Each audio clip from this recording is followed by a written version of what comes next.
সূরা আল হাদিদ। বিসমিল্লাহির রহমানির রহিম। রহমান রহিম আল্লাহ তাআলার নামে।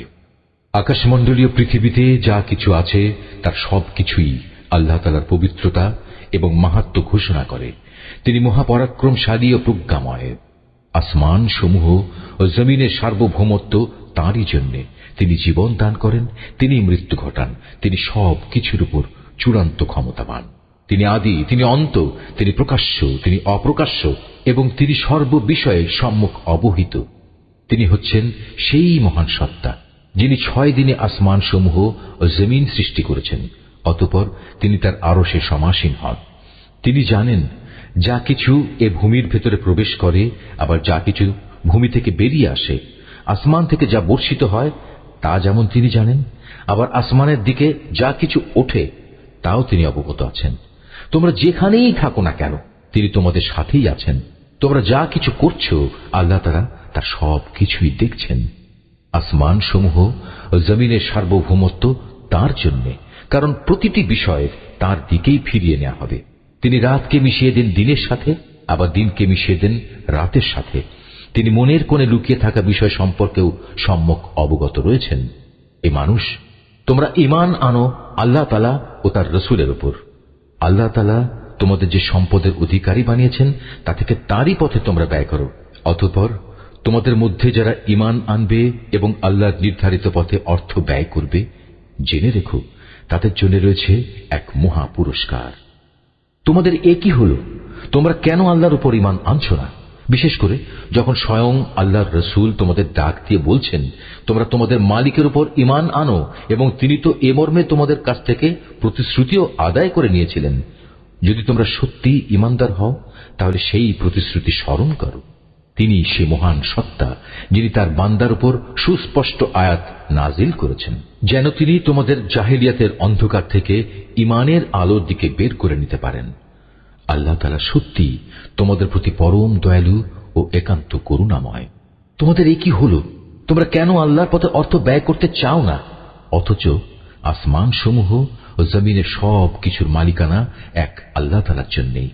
তোমাদের মধ্যে তারা কখনো একই রকম মর্যাদার অধিকারী হবে না যারা বিজয় সাধিত হওয়ার আগে আল্লাহর পথে ব্যয় করেছে এবং ময়দানে সংগ্রাম করেছে। তাদের মর্যাদা ওদের তুলনায় অনেক বেশি যারা বিজয় সাধিত হবার পর আল্লাহর পথে অর্থ ব্যয় করেছে এবং জিহাদে অংশগ্রহণ করেছে।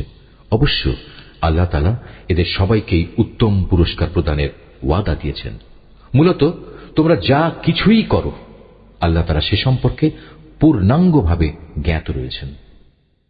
কে আছে যে ব্যক্তি আল্লাহকে ঋণ দেবে, এমন উত্তম ঋণ যার বিনিময়ে আল্লাহ তাআলা পরকালে তাকে কয়েক গুণ বাড়িয়ে দেবেন এবং তার জন্য থাকবে আরো বড় ধরনের পুরস্কার। যেদিন তুমি ঈমানদার পুরুষ ও ঈমানদার মহিলাদের এগিয়ে যেতে দেখতে পাবে, দেখবে তাদের সামনে দিয়ে এবং তাদের ডান পাশ দিয়ে নূরের এক জ্যোতিও এগিয়ে চলছে। এ সময় তাদের উদ্দেশ্যে বলা হবে, আজ সুসংবাদ তোমাদের জন্য। আর সে সুসংবাদ হচ্ছে জান্নাতের, যার পাদদেশ দিয়ে সুপেয় ঝর্ণাধারা বইতে থাকবে। সেখানে তোমরা অবস্থান করবে অনন্তকাল ধরে। আর এটা হচ্ছে চরম সাফল্য। সেদিন মোনাফেক পুরুষ ও মোনাফেক নারীরা ঈমানদারদের বলবে, তোমরা আমাদের দিকে একটু তাকাও, যাতে করে আমরা তোমাদের নূর থেকে কিছুটা হলেও আলো গ্রহণ করতে পারি। তাদের বলা হবে, তোমরা আজ পেছনে ফিরে যাও এবং পারলে সেখানে গিয়ে আলোর সন্ধান করো। অতঃপর এদের উভয়ের মাঝখানে একটি প্রাচীর দাঁড় করিয়ে দেয়া হবে। এতে একটি দরজাও থাকবে, যার ভেতরের অংশে থাকবে আল্লাহর রহমত, আর তার বাইরের দিকে থাকবে ভয়াবহ আযাব।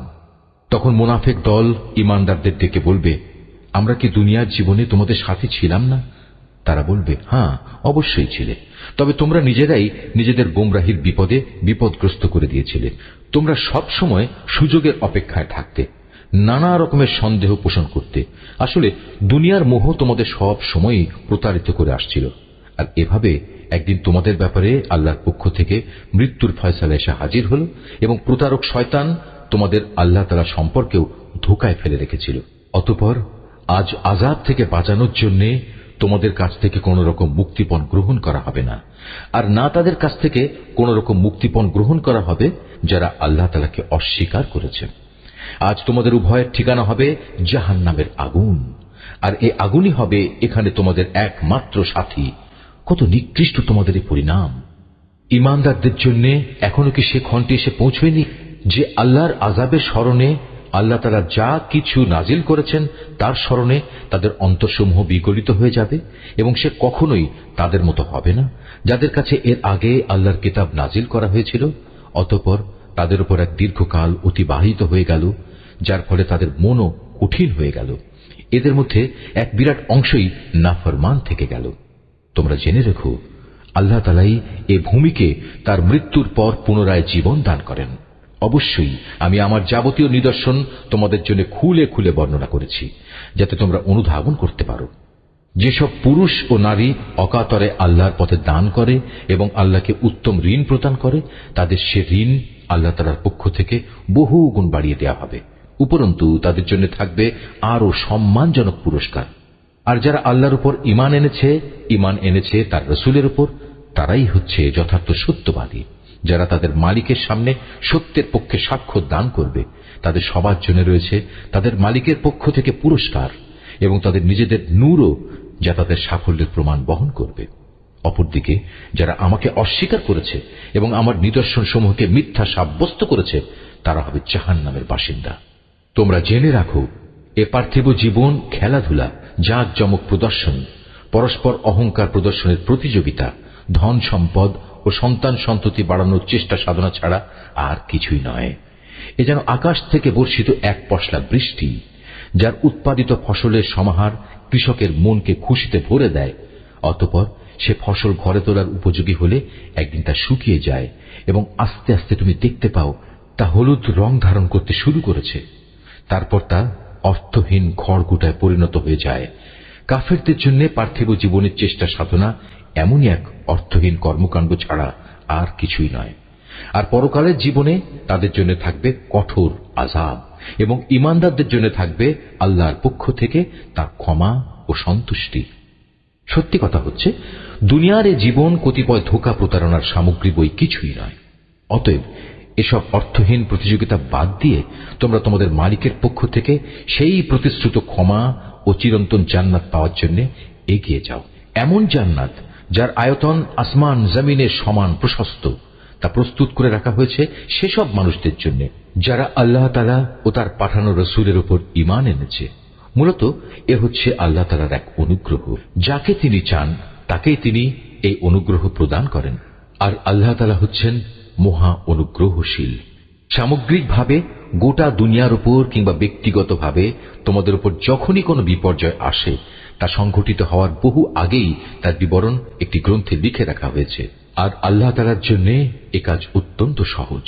এজন্যে যাতে করে তোমাদের কাছ থেকে যা কিছু সুযোগ সুবিধা হারিয়ে গেছে তার জন্য তোমরা আফসোস না করো, এবং আল্লাহ তাআলা তোমাদের যা কিছু দিয়েছেন তাতেও যেন তোমরা বেশি হর্ষোৎফুল্ল না হও। আল্লাহ তাআলা এমন সব লোকদের ভালোবাসেন না যারা ঔদ্ধত্য ও অহংকার প্রদর্শন করে।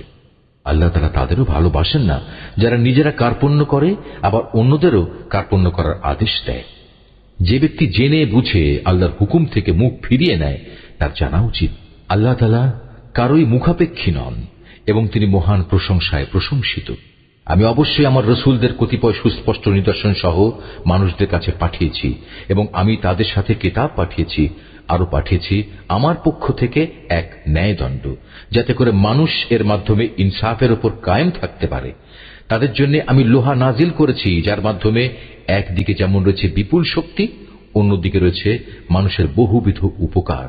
এ সব কিছুর উদ্দেশ্য হচ্ছে এর মাধ্যমে আল্লাহ তাআলা জেনে নিতে চান কে আল্লাহ তাআলা ও তার রাসূলকে না দেখেও সাহায্য করতে এগিয়ে আসে। বস্তুত আল্লাহ তাআলা প্রচন্ড শক্তিমান ও মহাপরাক্রমশালী। আমি নূহ ও ইব্রাহিমকে আমার রাসূল হিসেবে প্রেরণ করেছি এবং তাদের উভয়ের বংশধরদের মাঝে আমি নবুয়ত ও কিতাব প্রেরণের ব্যবস্থা করে রেখেছি। অতঃপর তাদের মাঝে কিছু কিছু লোক সঠিক পথ অবলম্বন করেছে, অবশ্য তাদের অধিকাংশ লোকই ছিল নাফরমান। তারপর তাদের বংশে একের পর এক আমি অনেক রাসূলই প্রেরণ করেছি। তাদের পরে এক পর্যায়ে আমি মরিয়ম পুত্র ঈসাকে রাসূল বানিয়ে পাঠিয়েছি এবং তাকে আমি হিদায়াতের গ্রন্থ ইনজিল দান করেছি। এর প্রতিষ্ঠায় যারা তার আনুগত্য করেছে তাদের মনে তার প্রতি দয়া ও করুণা দান করেছি। তার অনুসারীদের অনুসৃত সন্ন্যাসবাদ আসলে তারা নিজেরাই এর উদ্ভব ঘটিয়েছে। আমি কখনো এটা তাদের জন্য নির্ধারণ করিনি। আমি তাদের শুধু বলেছিলাম আল্লাহর সন্তুষ্টি অর্জন করতে। অতঃপর তারা এর যথাযথ হক আদায় করেনি। তারপর তাদের মধ্যে যারা ঈমান এনেছে তাদের আমি যথার্থ পুরস্কারই দিয়েছি, কিন্তু তাদের অধিকাংশ লোকই ছিল নাফরমান।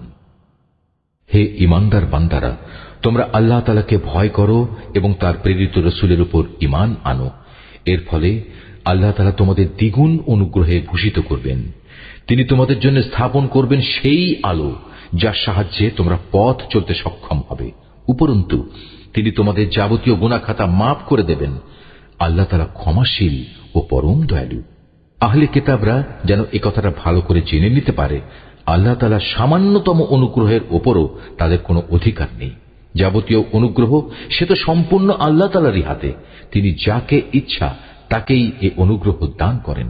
মূলত আল্লাহ তাআলা সুমহান অনুগ্রহশীল।